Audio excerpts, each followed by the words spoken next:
この番組はご覧のスポンサーの提供でお送りします。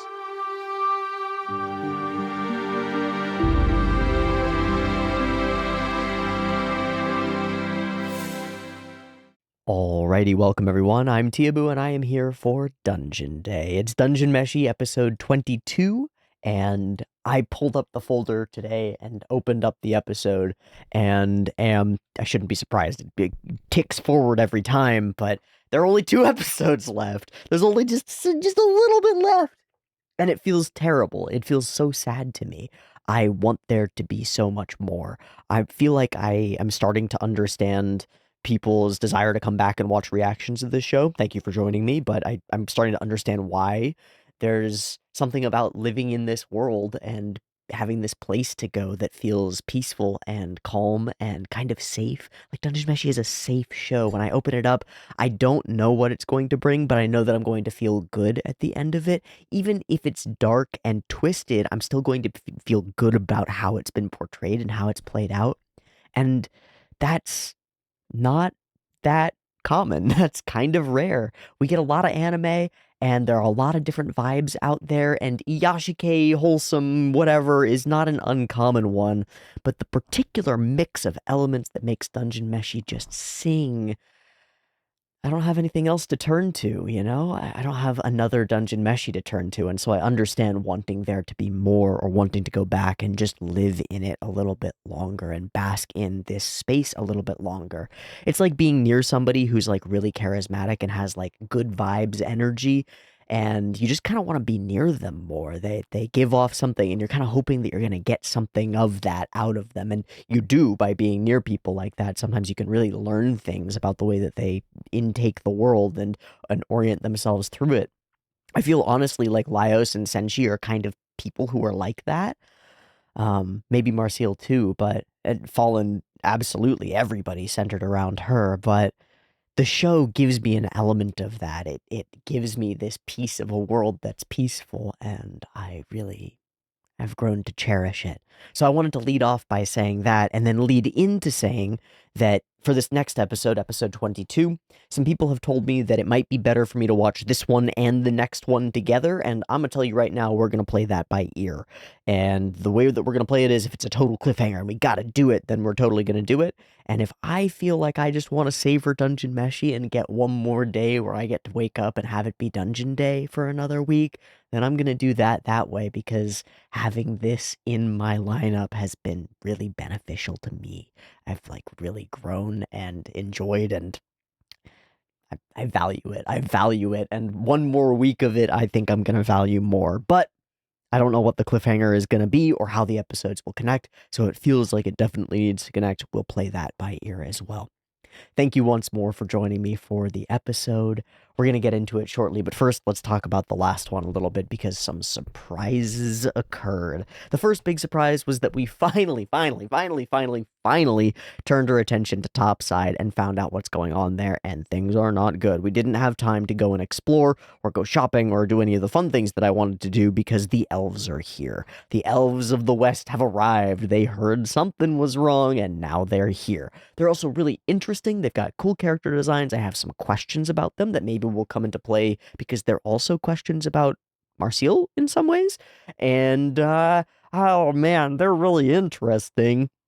They have a bunch of different personalities, a very, like, confident outlook. They are in power, and they know it, and it's just sort of like the lip service to negotiation that they're really doing here, pushing their way over the Lord of the Island. But Kabru and Shuro show up, step in, and Kabru turns out to have some interesting connections with the elven people. They're not really super clear to us, but it seems that he was saved from a city that was overrun by a dungeon, raised and trained as an elven warrior is the gist that I get from it. But then because of internal racism in the elven military, was not actually allowed to serve. And so he found another path, a path that has led him to where he is now. Obsessed with adventurers, interested in people, and focused on the dungeon and the sort of weird lottery Powerball jackpot that is, if you clear the dungeon, you are the infinite ruler of all time and space. Good God. Okay, interesting. Bunch of back stuff about Kabru. Don't know how that's going to play out in the longer term. Shuro was also there. He didn't really do much, but he was there. He was showing moral support.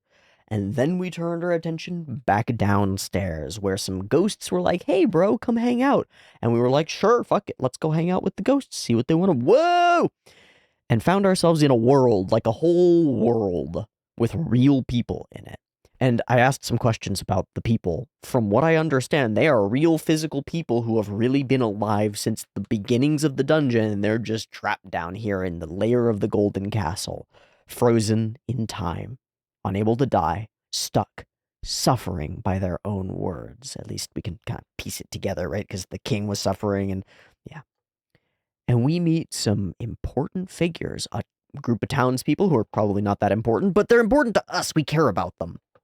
And the son of the king, whose name has now escaped me. I'm having real trouble with this lineage and remembering their names.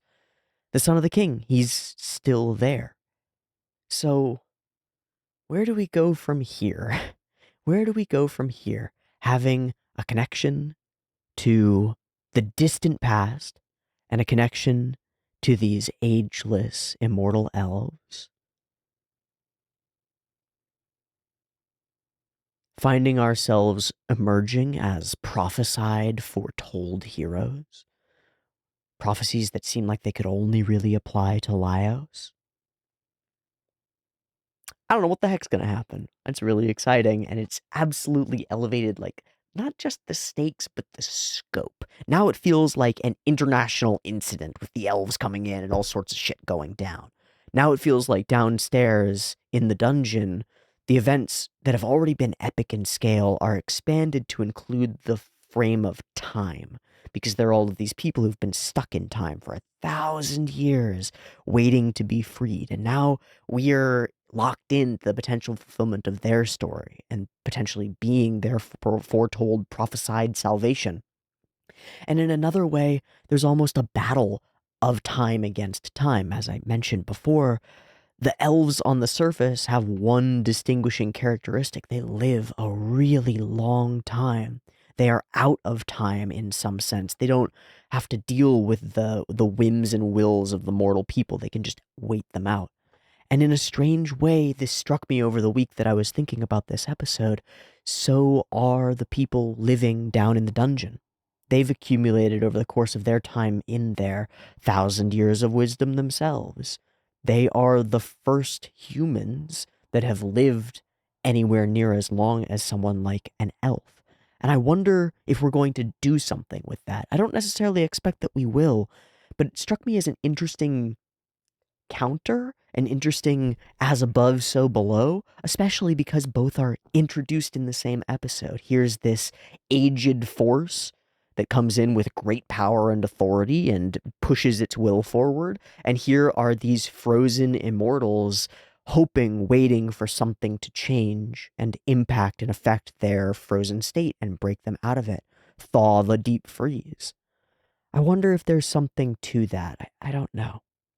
But I felt like it was important to mention because it feels like a cool poetic setup where you've got the old ones coming up above to reestablish their power and us discovering the real old ones down below and hoping to establish, like to fix their fucking terrible situation. In any case, the whole episode was a big bunch of surprises. Surprise number one going up, surprise number two going down, surprise number three the elves, surprise number four the Kabru stuff, surprise all the surprises about the village place down below, including the crazy fashion stuff, and just how peaceful and cool everybody is. Nobody's like running around screaming about the end times and tearing their hair out. Maybe they've put those people into a box somewhere and we just don't go near the box and everything's actually horrible. But I really like the space and it sets everything into a grand spiritual type of scale, and I really like it. Combining that with Fallen's transformation and that great loss and like feeling of failure and sort of self-betrayal that catalyzes into this need to move forward and even darker and deeper, to dig your grave even deeper a little bit because there's no other way out, to the black magic itself and the secrets of the dungeon and its immortality and the various things that various parties and factions might want to do with that. Now we have all these other factors in play, and I love it. I love it. It's complicated, and that means a lot can happen. That means that everything can be interesting, and that means that we're setting up all the pieces of an ecosystem that we don't understand all the ties between, you know? And when everything is interconnected like that, that means that the smallest thing can shift something and create a grand change. Yeah? It's like the Tolkien quote about sometimes it's the smallest people who can make the greatest changes in the world. Something that's always stuck with me, even if I can't remember it right off the top of my head. I feel like in this interconnected web of characters who know each other, small interactions can lead to big changes. And in fact, we've already seen some of those. We've seen one because Laios has changed Kabru's opinion about him, and Kabru acts on that and uses his connections to the elves to convince them to do something differently than they were going to do otherwise. Already, just by existing, just by communicating, just by being, Laios has changed the political situation up on the surface without ever even communicating with it. How cool is that? It's that interconnection. It's like an ecosystem layer that we're developing on top of the bio layer of the dungeon. Freaking neat. Okay, I'm going to stick with tradition and turn my camera down and do a little drawing. I've got something in particular that I want to draw that probably won't take very long. And then we will turn our attention to the episode. See you in a sec. Okay, I think I'm going to start. This is going to be like a sheet of studies. I'm going to start by doing a couple off the dome to see if I can like remember what I think they look like. And then I'm going to turn to some of the images from last episode and use those as references to figure out how wrong I am and how my mind has like skewed what I think.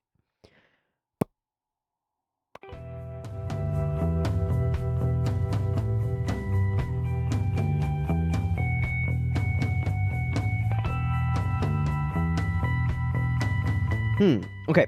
So I don't understand how the connection to the head works. I don't understand how the inside of the ear works. I don't remember where the little notch placement is, and I don't really get the shape. Let's look at some references. Okay, this is a faraway one of the like half elf. I'm guessing she's a half elf. I actually don't know. The one with the smooth ears. So they do have two portions, like they curve one way and then they curve the other, but they're all distinct. They're all different. And hers are quite pointed. Okay, and then they're drawing like this. Like that. And they're drawing a whole like section inside, like a bunny ear or a cat ear. I guess simplifies things a little bit. And then they're just doing one dark cartilaginous thing there, and one dark portion here. A little bit of extra line there. That's like the whole thing. Like this whole thing is shaded. Yeah, okay, that looks reasonable. Looks reasonable, but it's not detailed in the way that this would be because I don't have like detailed line art of one.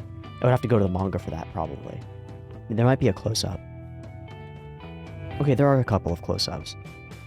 Cool. And her notch is like really high up. Really close to the tip. Oh, it's got a little curve like this.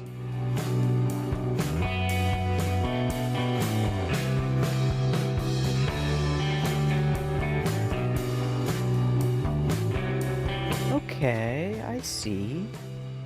And then she's got this little stud.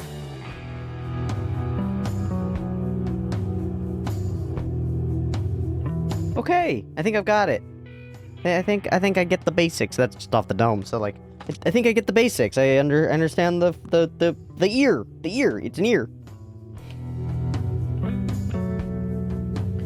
One that comes up and then curves more up. Fuck it. Do whatever I want.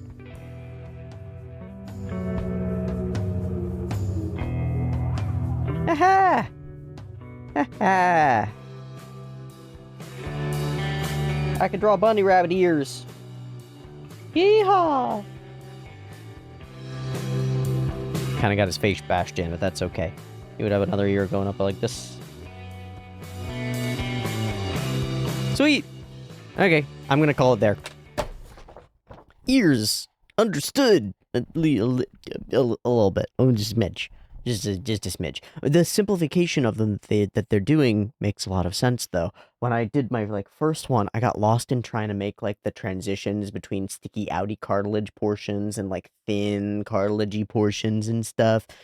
Gotta abstract stuff. Gotta stop thinking about what you can actually see and think about what it actually looks like, which is the a weird reversal on the first thing that I ever really learned and internalized in art classes, which was I had a teacher named Yarrett, like carrot with a Y, and Yarrett said, "Draw what you see, not what you think you see. Draw what you see." And we had to try to train our eyes to actually see the thing.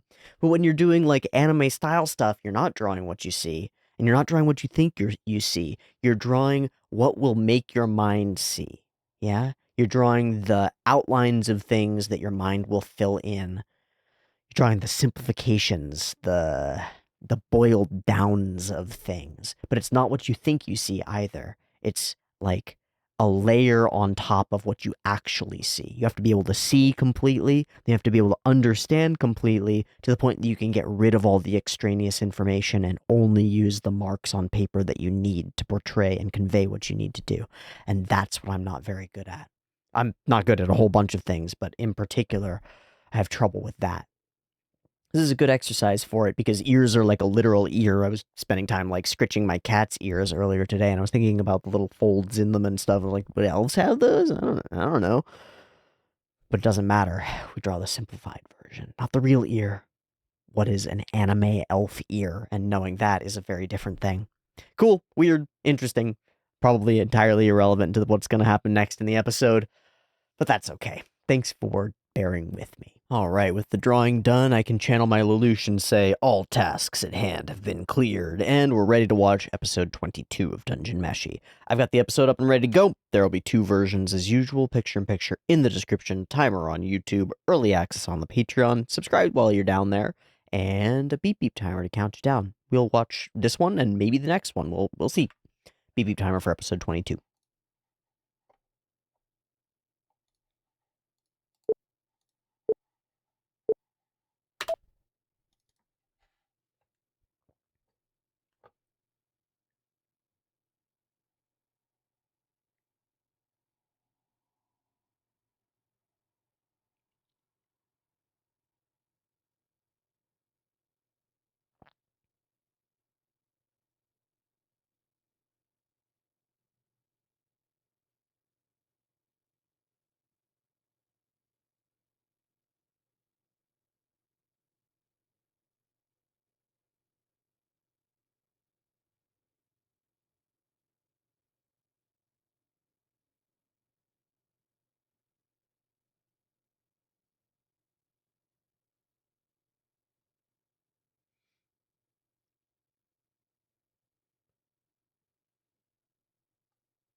Yummy smells? Oh, we're still here. Oh, and she's still a cat.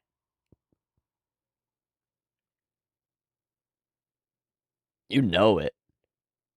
The fluffiest pancakes. He's got grain. Like this thick.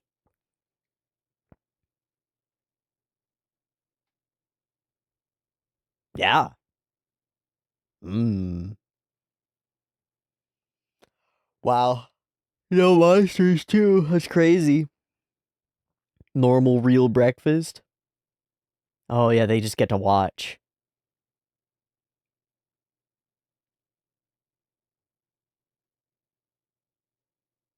Texture though. No? Texture? Nom nom nom nom. That's not bad.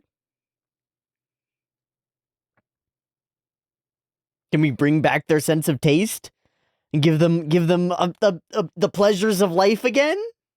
Hmm.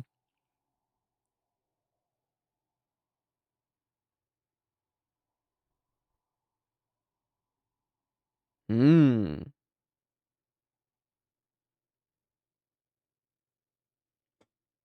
Well.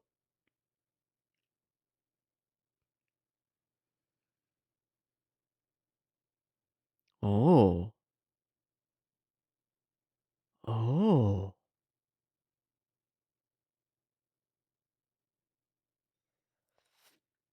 Relics.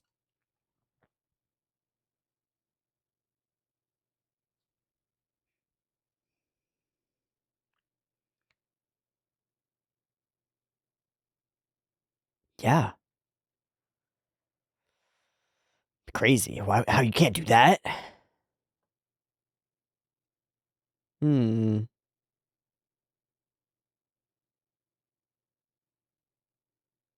Hmm.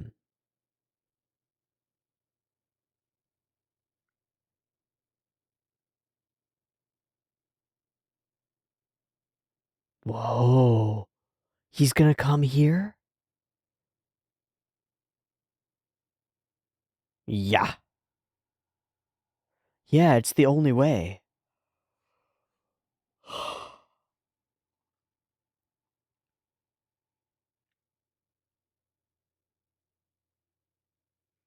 That's the other play, yeah. Still, some communication with Thistle seems like, I don't know, it's thematically the way, right? Oh, sick!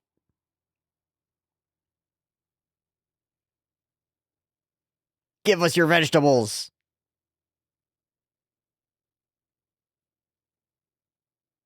Oh. Not burning us, burning them. Okay, we gotta leave this idyllic place and back to the dungeon. Yeah, they seemed a little off to be the big heroes. That's really funny. Oh shit. Oh shit. Thistle knows the yacht is here? God, the blink! The blink and the blonk! The eyes went to blinkety. Fuck, no, yacht's in danger!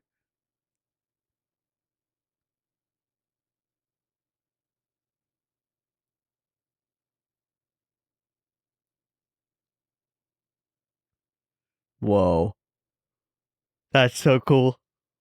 Yes, they do.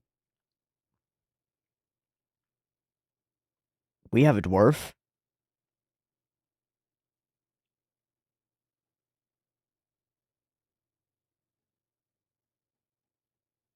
Oh yeah, she's gonna be alive.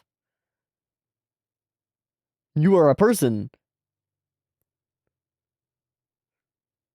Yeah, you do remember. Uh-oh.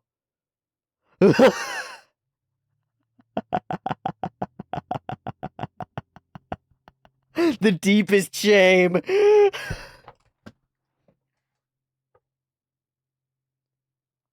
Is that why Senshi's sitting down?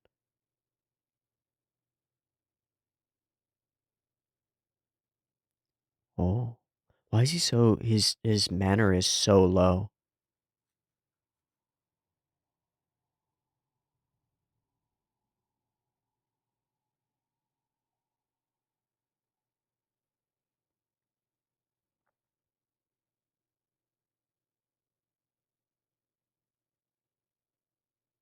Something bad? Ha. Ah. Yeah.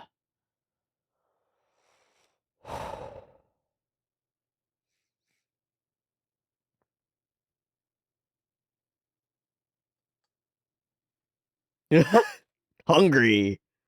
Uh. Could it be the lion?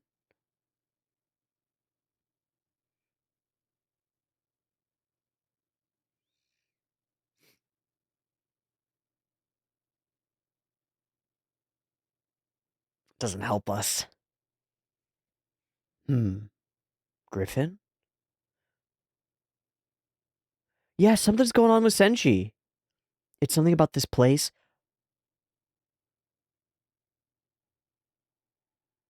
Whoa, he's deflecting.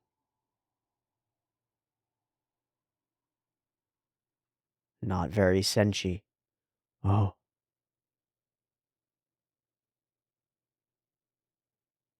Maybe something happened to him.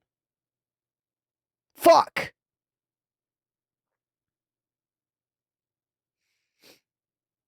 No time like the present. Griffin time. He was not excited to eat it. He's scared.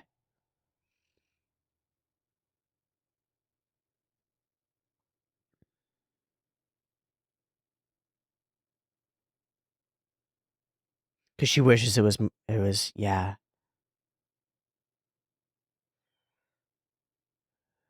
He's having a panic attack, man. Oh, shit. Now you're the prey.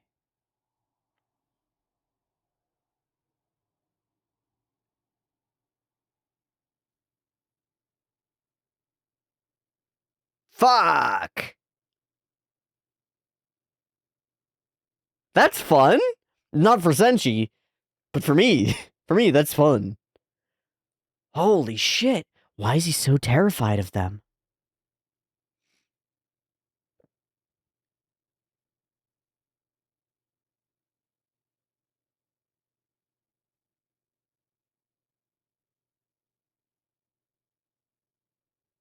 Yeah.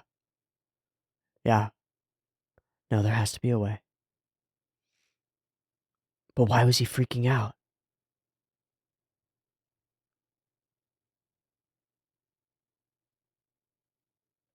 Okay. Homies. It's like the magician's eyes.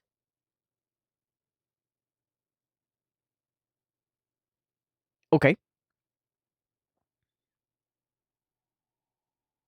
Oh, because they're his monsters. Oh, you can make monsters out of things. Okay.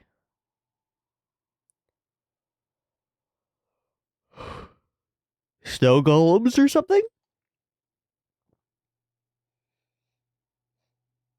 You're gonna drone. Whoa! Whoa, not even a thought to that. Whoa! Marcel is serious.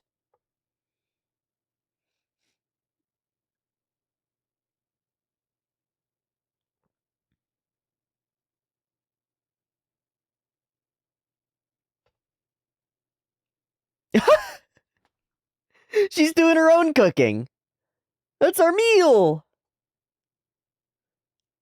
But it's not gonna be a meal if Senshi's not there. Shut up. Shut up. Shut up. Shut up.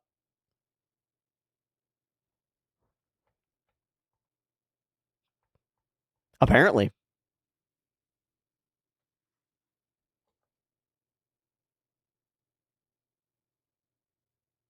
Good questions.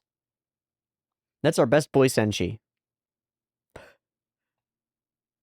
We don't really know that much about him. You had so many opportunities. That's what it is. Yeah. Yeah, he's separate from the rest of the dwarves.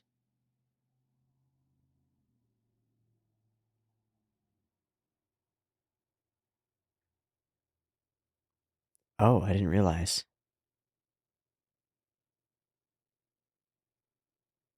Hmm.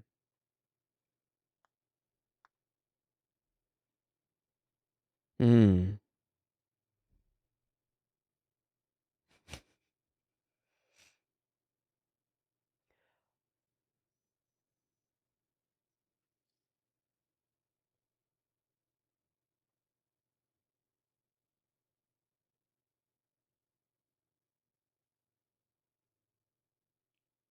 But he hasn't been on the island. He's been under it. Dwarves.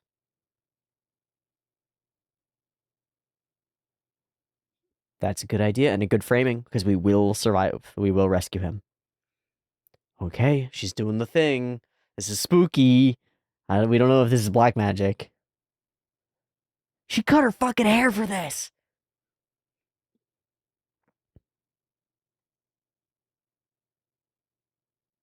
I hope it's cute. Cute friend? Lots of little growth on her staff. Wow. Cool sounds.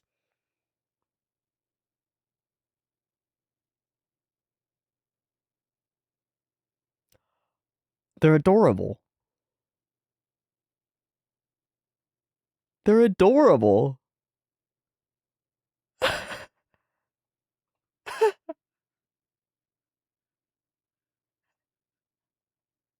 He's so angry.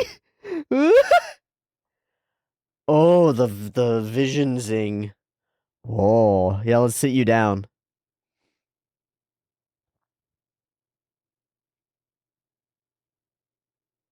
She's becoming more and more like him, man.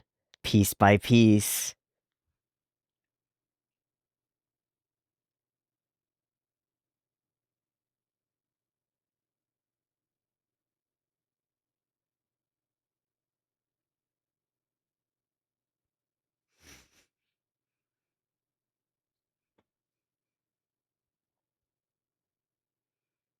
Hey, that just worked.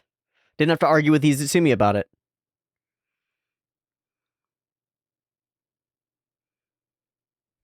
Nice.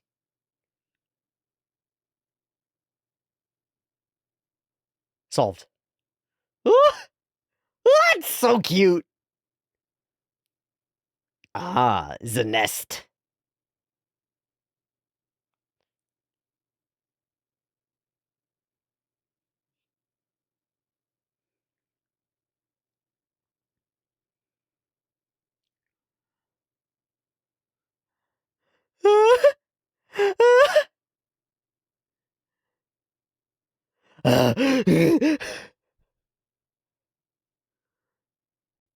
A little face. Oh no, not your little guys. Oh no. Fuck. You found it though?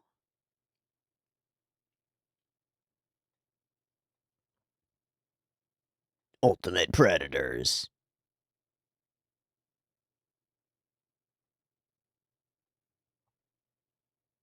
Form follows function.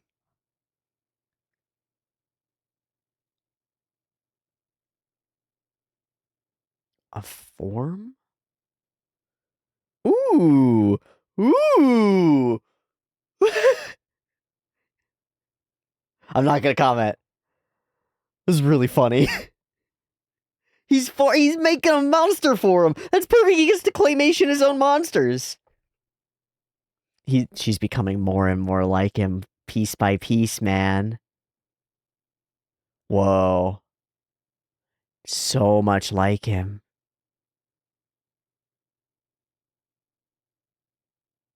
I really like these scenes with her face.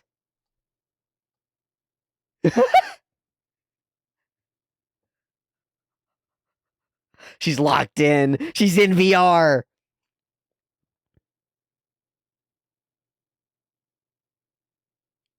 Whoa.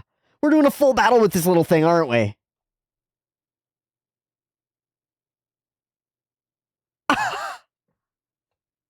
This is one of the coolest cuts in the whole show. You did not defeat the Griffin, but you did get a rope to Senshi.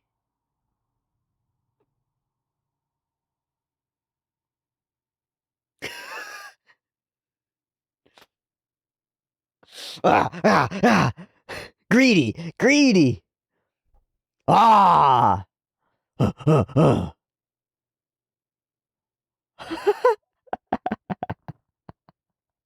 She's just gonna do it without him.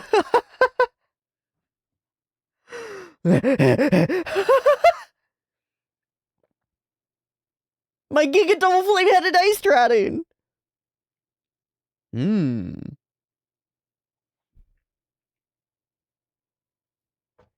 It's kind of got a chef band.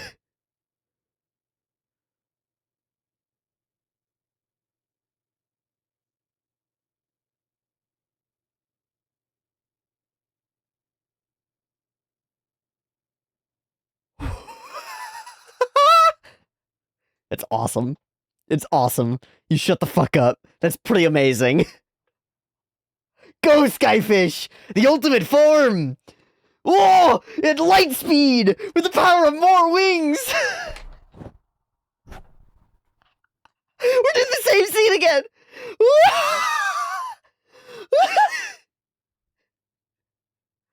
Oh, he's already good. Fuck. Go, Skyfish! I really hope Skyfish stays around. It can't turn.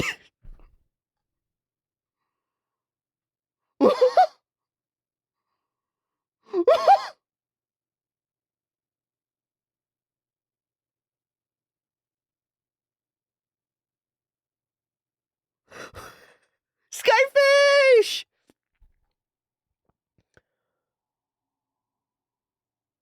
All right, Griffin's back on the menu, boys. Skyfish! Motherfucking Skyfish! Hey, buddy. Let's chat. Skyfish! Skyfish? Have you fought your last battle, Skyfish? Thank you, Skyfish. Thank you, Skyfish.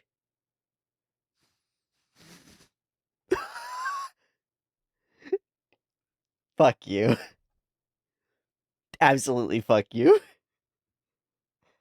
No, you can't just kill Skyfish!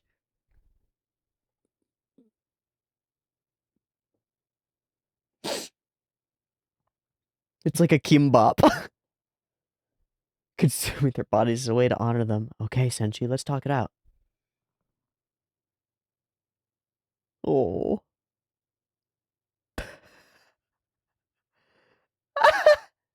Yeah, get rid of those.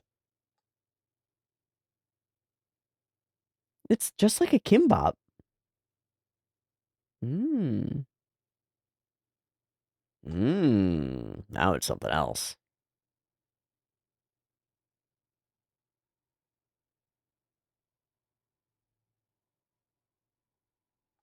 Oh. None for Marcial, I'm guessing.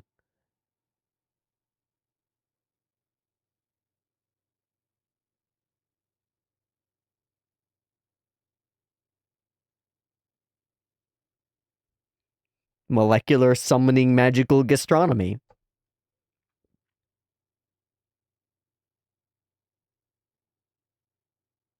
Definitely should have taken some booze with you. She just wants the meat.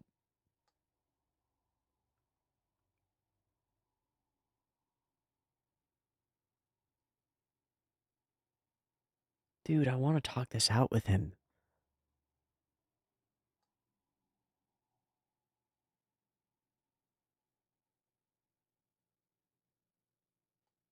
Reintroductions.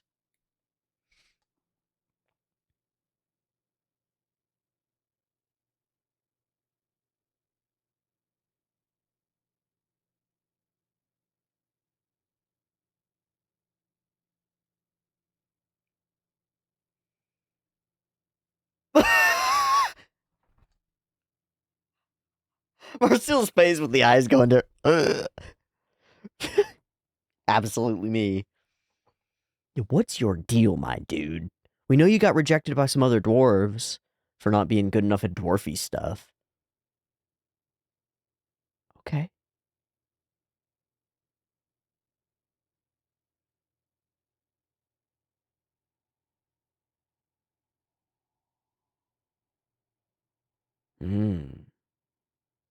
Treasure hunters. That's young Senshi?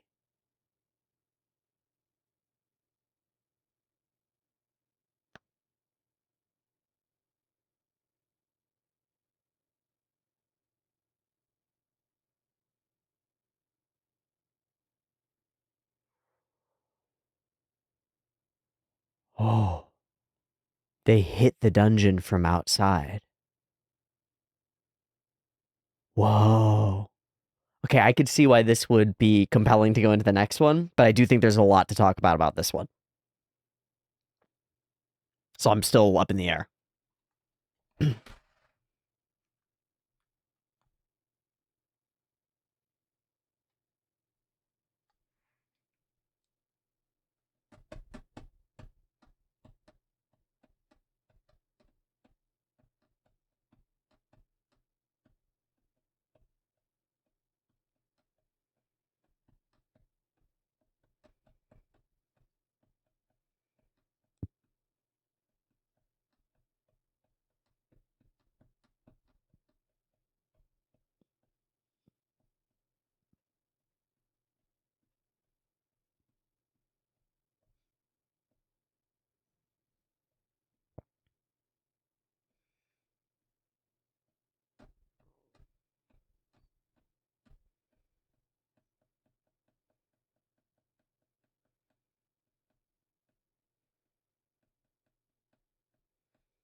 Lovely. I really like this episode.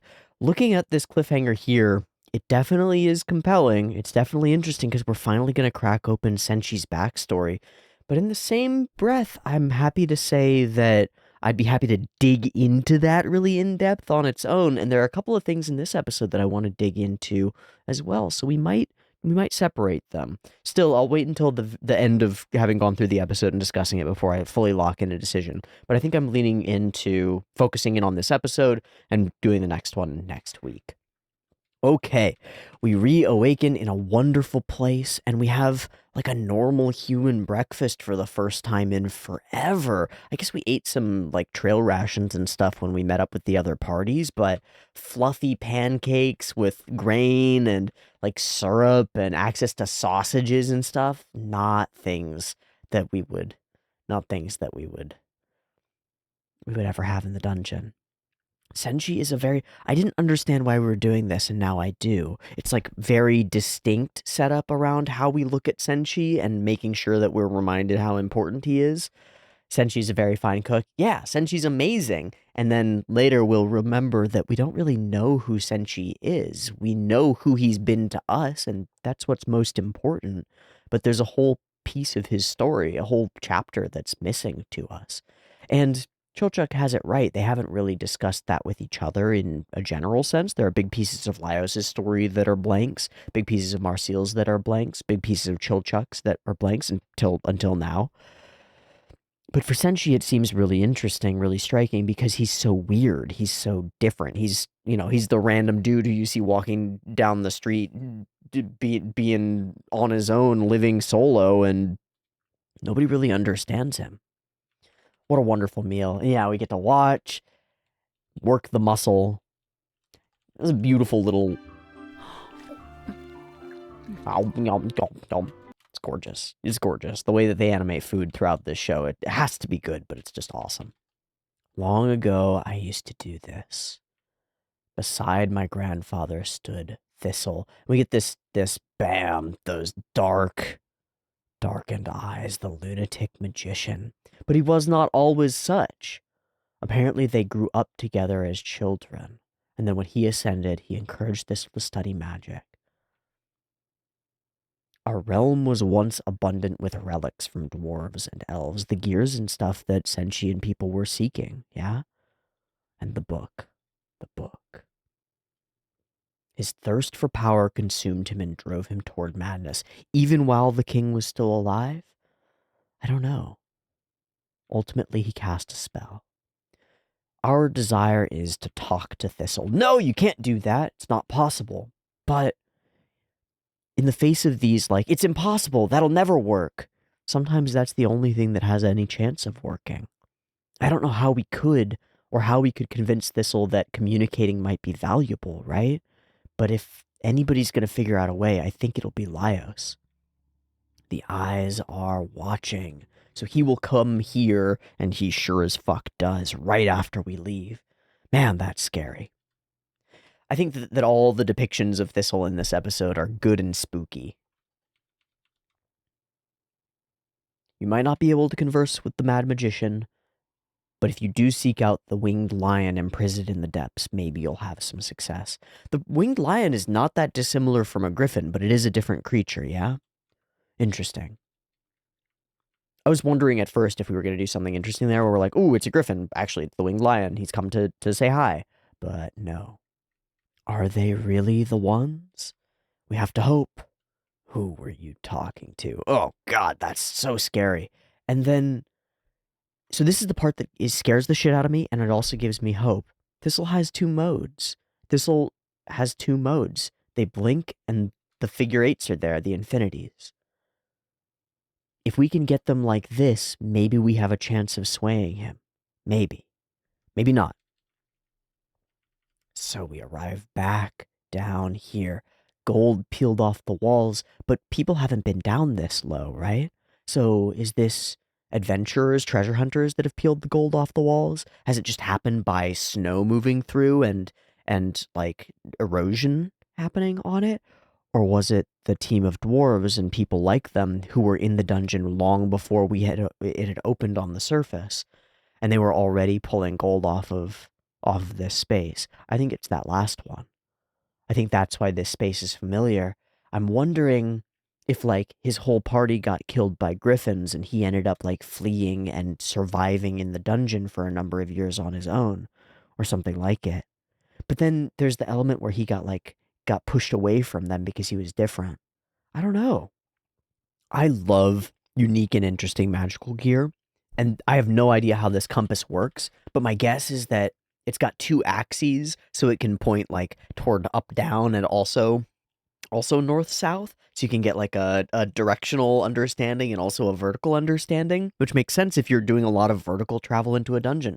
I don't know how that would work, magic, whatever, but the idea that you'd have to have a unique kind of a compass to do dungeoneering makes perfect sense to me, and it's really cool. It's really cool, and they animate the whole thing, and it's the first time he pulls it out. It just happens to be there. He's had it the whole time. It makes perfect sense. It's like the tool. I love it. I love it. I think it's so cool. I think it's so damn cool. It's like, oh, it's a compass, but it's a ball. Why? Because you're underground, dude. Cool. Dwarves do cunning stuff like that. They mess with compasses and things. Interesting. Dwarves. But he's already sickened. It's not just the teleportation sickness. Like, they all blame it on that, but he wasn't sick the first time they went through, right? And he isn't this time. He's familiar with this location, I think.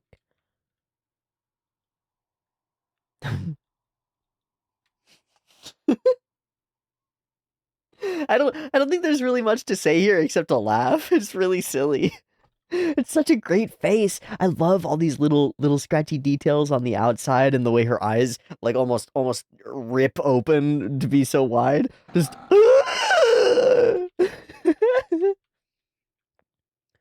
Since she sees the marks and knows they're there and can use them to approximate. Well, it means not all, but it's not like he's familiar with them. I was trying to figure that out. It's not that he recognizes the marks. He recognizes them in a broad sense, like those are dwarven location marks or something like that, and puts it together that dwarves don't have a sense. Not all of them have a strong sense of direction. Interesting.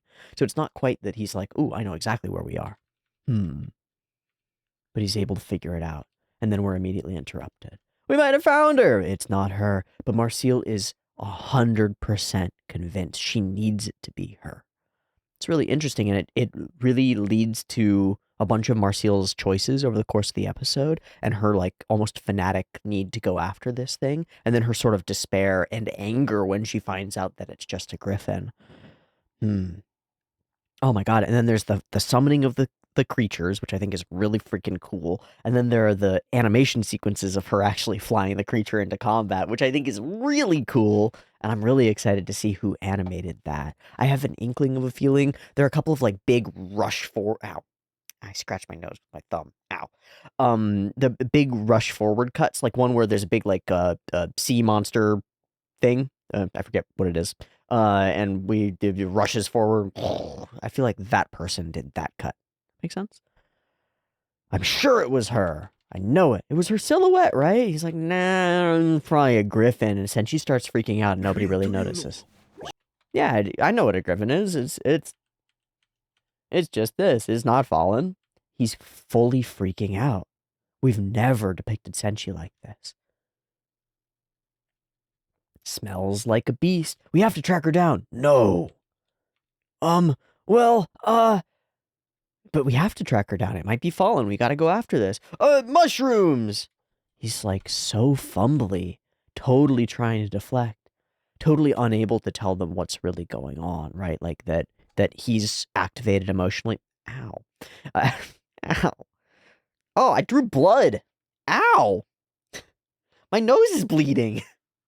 God damn it. I just like, ow. He's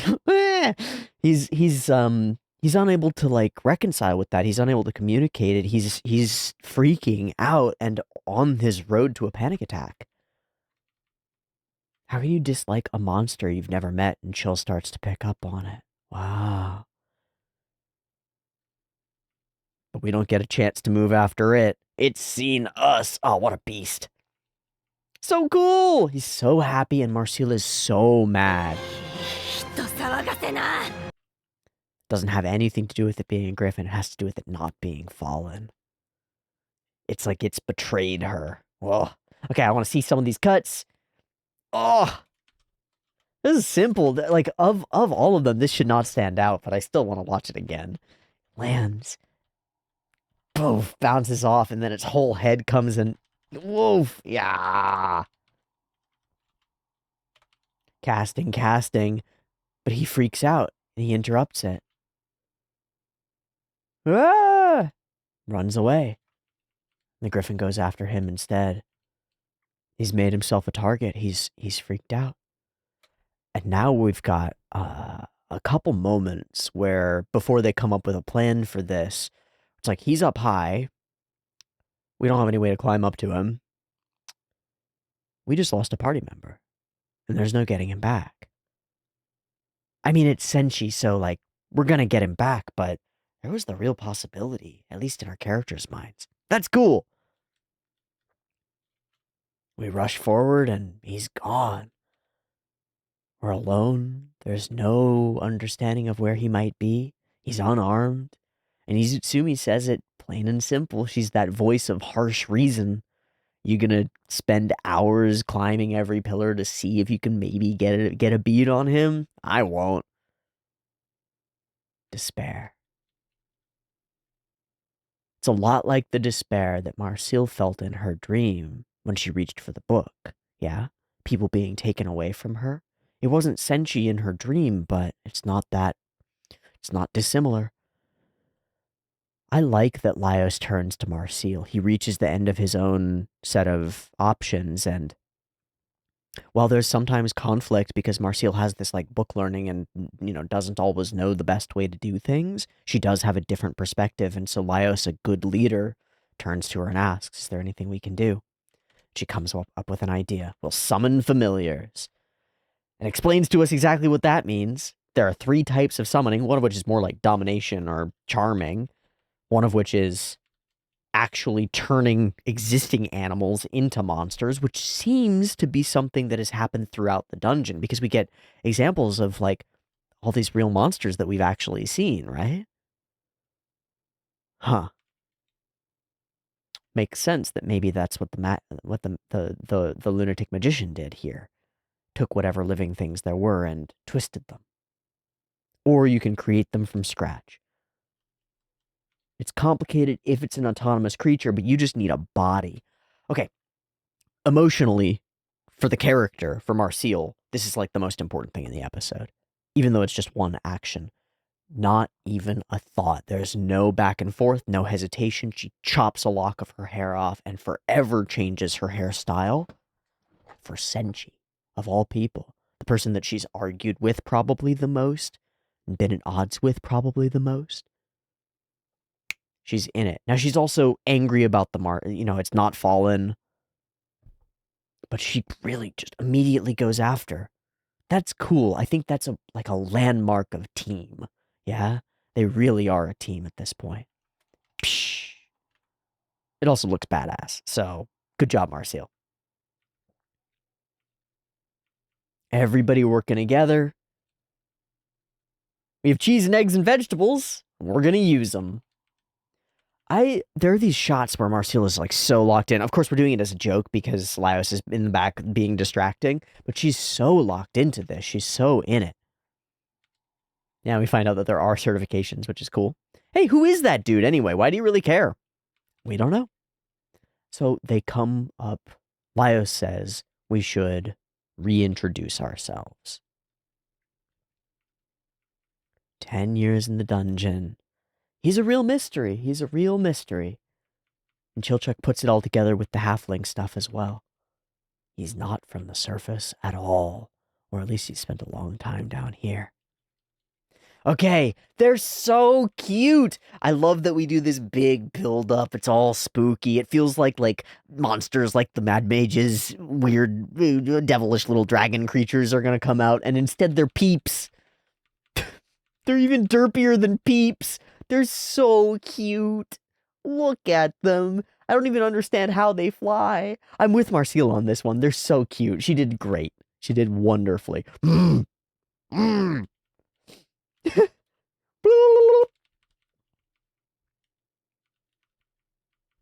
Go, little flyer, go! And it works. He finds the spot, but isn't able to really do anything with them. Poo poo poo poo. Okay, all the little faces on these guys, the little characterization's amazing. It's so okay. It reminds me so much, and this darkens it quite a bit. It reminds me so much of Poon Poon, especially when it has the big expressive eyes that are more human almost. Ah! With little its in it, or it's really the griffin coming in and staring at it. Woof. Ew. Yikes. Griffins are fucking awesome. They're badass, Lio says. You're not gonna be able to do this with a little goop blob. And so we get a reversal where he turned to her for expertise in magic. She turns to him for expertise in monster design. And he takes off with it. Yeah, I'm ready. This scene's silly. It looks like he's jerking off. It's dumb. It's dumb. It's stupid. But he builds it a little bit like the magicians. And Marcel gets one step closer to being like him. Every time it moves on camera, it's beautiful. So I think from this point, and then once we start like locking in, we're in its POV and flying around with it, it's beautiful.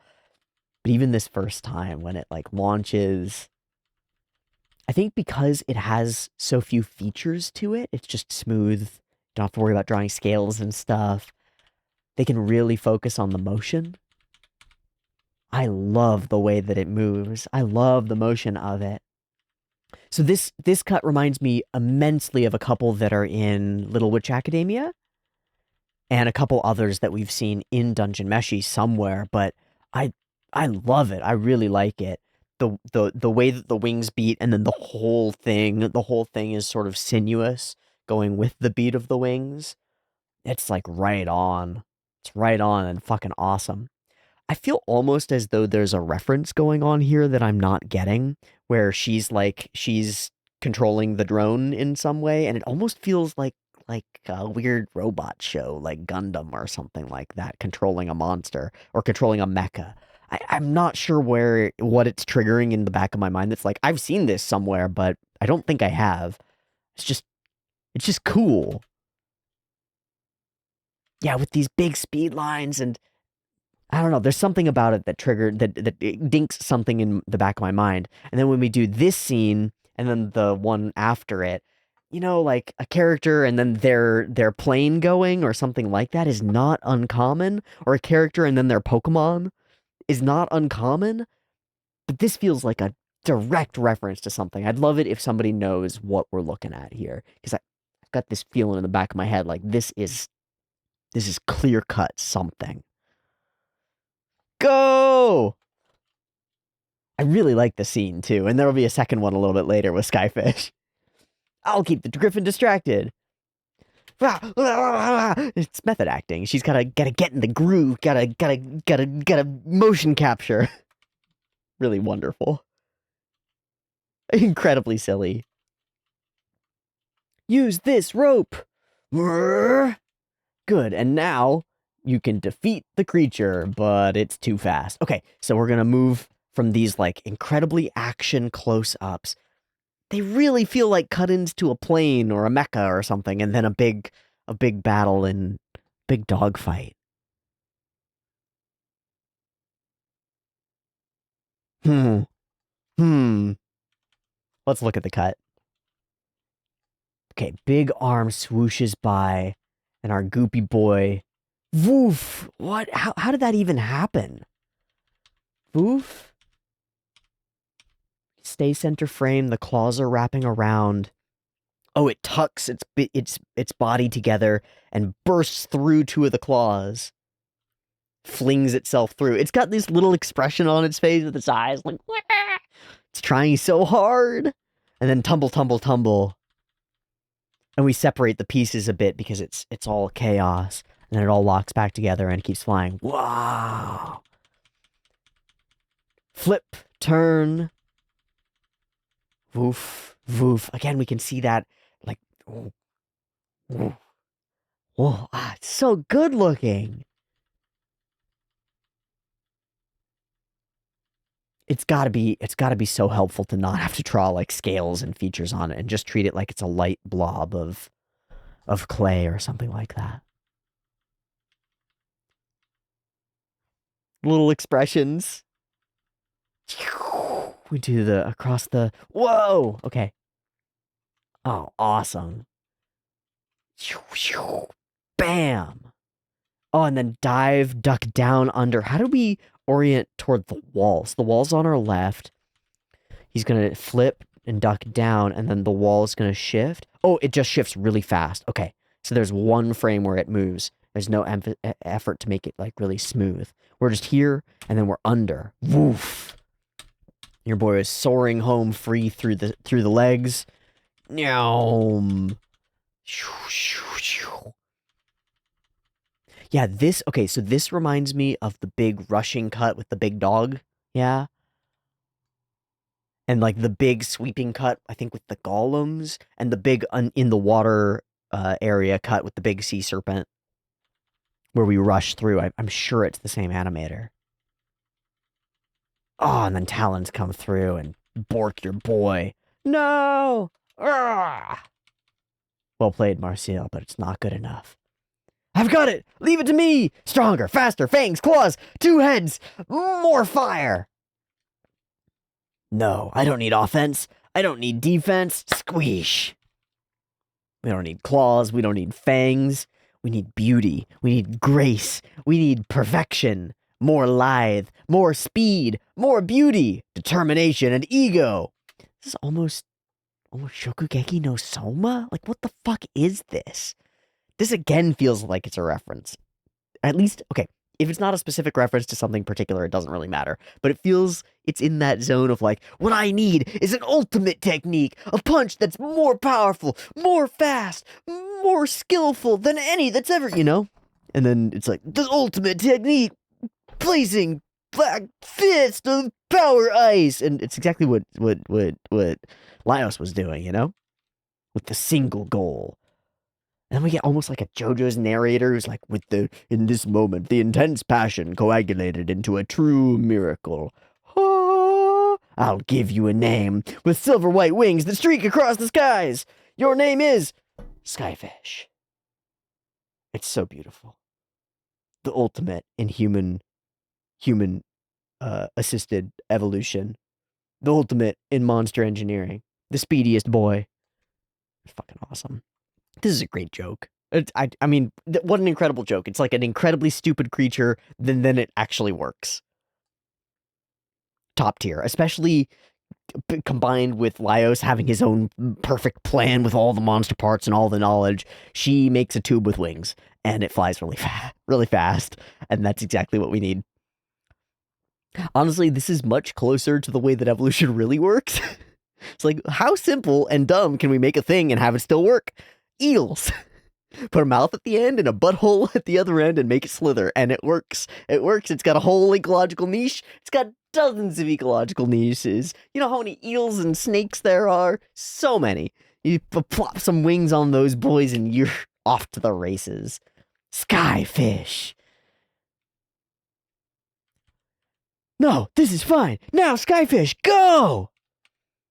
It really feels like she's throwing out a Yu-Gi-Oh card or something. And it's an absolute bolt of extreme speed super lightning. But the way it moves is gross. I'm going all out. Me and Skyfish. It's really cool. This is all really cool. Dude, my brain is frying. My brain is frying. I know, at this point now I know that I've seen this before. What is this? What is this exactly? I know it's exactly something. What is it? Incredible. Incredibly silly. She's giving it her best effort. That's all it is. So we get the battle with Skyfish. Again, it ends up being so expressive, and so is the eagle. Boof. I love how it like sort of hangs on a string. It's a little silly, but it's kind of cool. It's like a laser beam. But now, I'll turn around.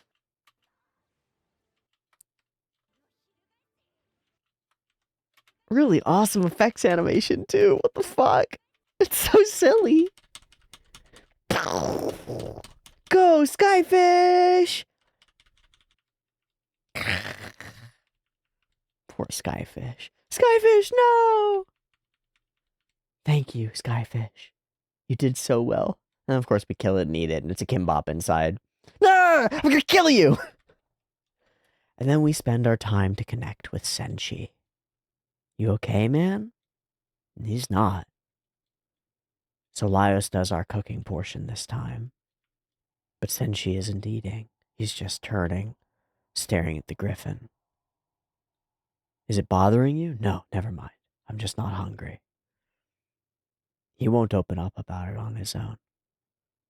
So Chochuk opens up himself, introduces himself, and drops the bombshell that he's got kids and a wife, but he's estranged from them because he is Chilchuk. Wow. They really don't know each other that well.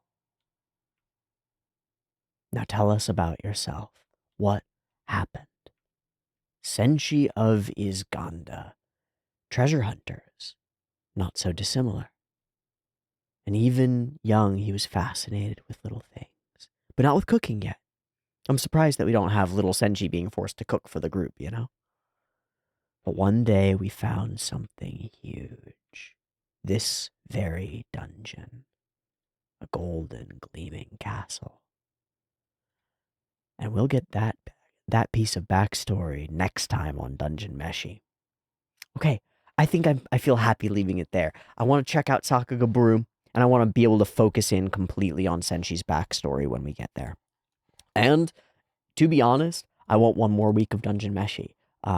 Like there's no profit in this for me, right? It's not valuable. There are lots of shows that people want me to move on to, and there's lots of pressure to watch other things.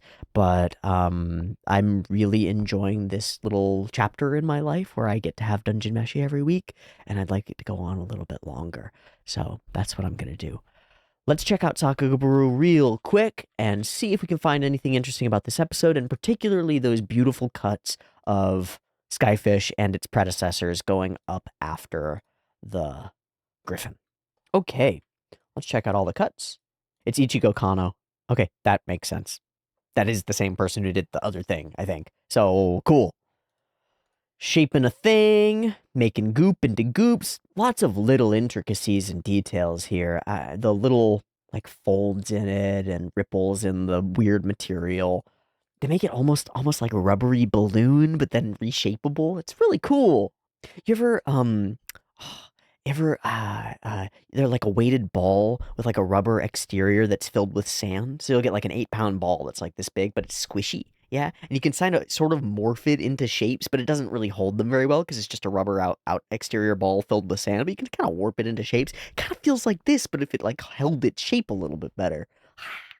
Okay, this is me, Yamaguchi, from where we turn over to Marcel and run up over to Skyfish. Skyfish! Skyfish. Tetsuya Sanomiya, who's done a bunch of cooking stuff before and is in charge of the little cooking details this time, from drying it to frying it. Sanomiya. Lovely. Boom goes the griffin. This is artist unknown, but we'll still check it out. Smoke clears. We look up. Big boy. Yeah, good and imposing. Woof, takes off again. Cool. This is where she wakes up and realizes some of what happened. Ugh, ow. Yeah, I really like this little cut with the wide eyes as she sort of looks around like, where am I? What's going on? Oh, God, no. Awesome. This is Masamichi Ishiyama. Oh, this is that first cut of the griffin launching off and then everybody preparing to fight it, but Senshi freaking out and running away and getting grabbed. Okay, cool. Chiemi Kurosaki and artist unknown. She probably did the whole sequence. Okay. Oh, the little burbs being all cute and burb-like. That did have a very distinctive feel to it. So it's cool that I have a name to place with that. That's Chiemi Kurosaki. I want to see. I assume there are other Dungeon Meshi things. Oh, bits in the OP and some stuff that looks like it's maybe later, and I don't want to spoil myself. Yuki Kikuchi. Oh, this is where she throws it on and we do the first launch. yeah, okay. Oh, this is Kikuchi with all the lightning and stuff. Okay. Artist unknown and Haruki. Start to 23 seconds is Haruki. Okay, so that's the first eagle, the first burst forth of Skyfish, the blast of Skyfish, and then pew, different lightning. It's totally distinct. Okay, let's hold on one sec. Okay, so this is Kikuchi's lightning.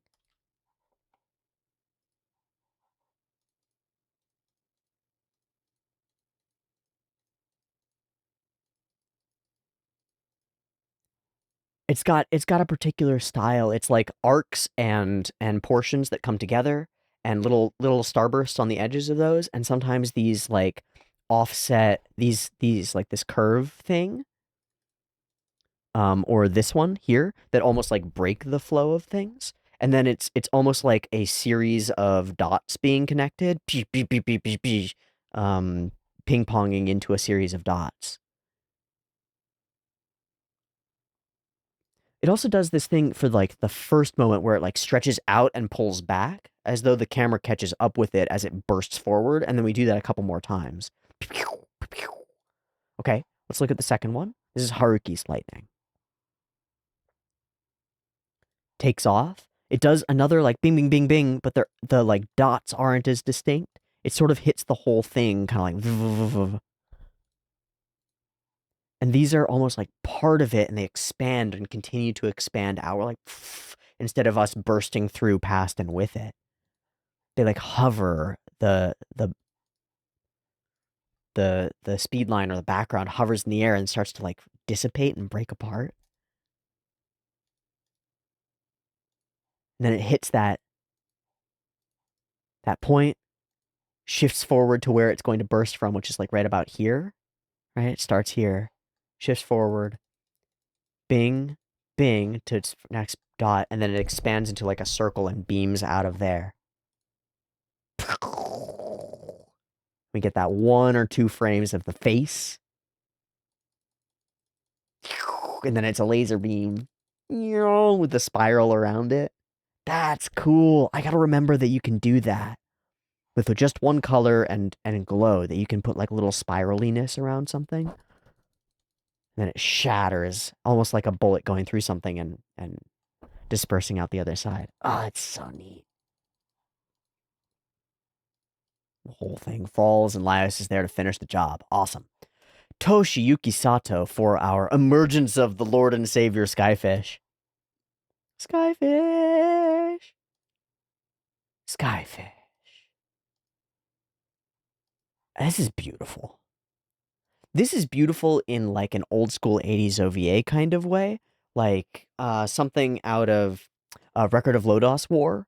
You know, like I can totally imagine a character from Lodos War doing magic that looks like this. Something about the sort of single color that's bursting and doing all of this contortion with the Kaneda style beams emitting from it at the same time, and this sort of single glow on dark background with a character like wah ha ha. Something about it reads as very old school, both old school Maho Shoujo and like old school like Legend of Record of Lodos War era. The haircut contributes too, and the framing of Marcille, like her face feels squatter because it's being cut off here. She's got more of like a flat, sort of chibi old school style face. All these elements come together to make me feel like this scene could be out of the 80s.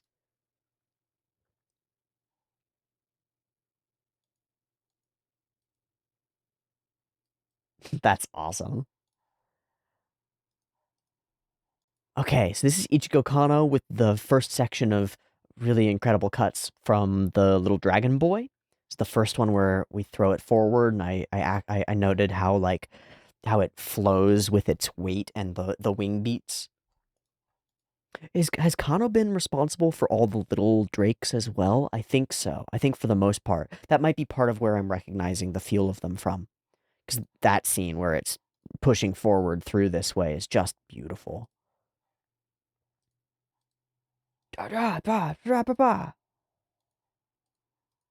And then there's this. Oh, what is it? Oh, what is it? It's gorgeous is what it is. I feel I should have recognized that this was Kano.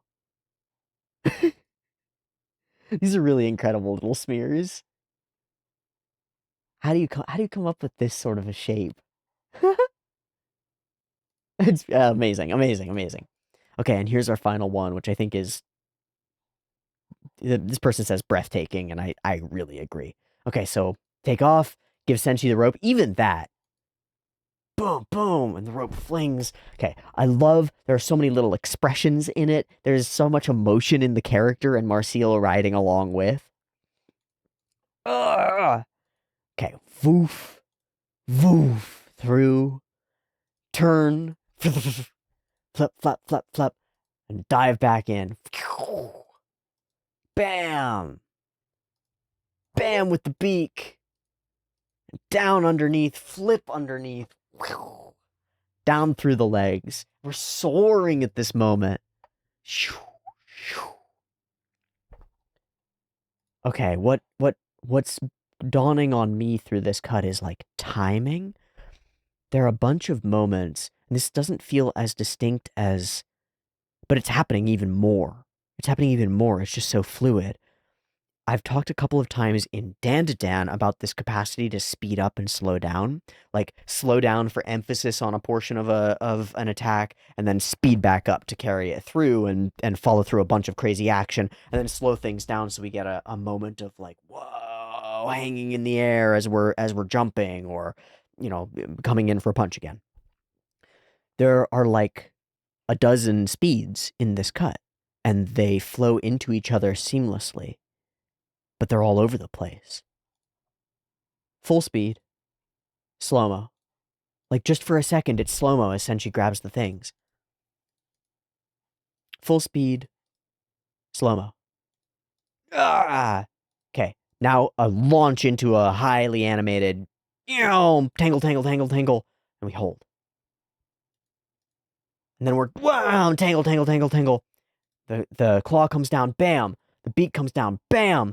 And then we spin and duck under, and there's a moment of like, hang, hang. There are two under the legs. We go, foo, hang, foo, hang. And then it claws backward through and kills. I want to go through it once more, because I think there's one more that I'm missing. Hang, zip, hang, foo, hang, zip, bam, bam, foo, hang, hang. Whoa. Okay, each portion is like milliseconds long, but we're still varying the speed over the whole thing. Whoa, it's like an extension of the flow of like here, woo, woo, woo. But over the course of the fight, it's like wow,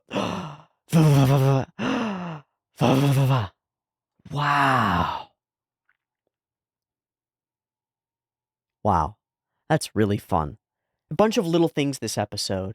No like overarching, incredible thematic thing that we have to dive into, but some beautiful animation, some beautiful setup and framing around the way that Senshi feels and his reluctance to speak, and I think a beautiful transition into the next episode. We're going to leave it here for today. Thanks so much for watching this episode of Dungeon Meshi with me. I hope you'll be here for the next one. Much love. Peace.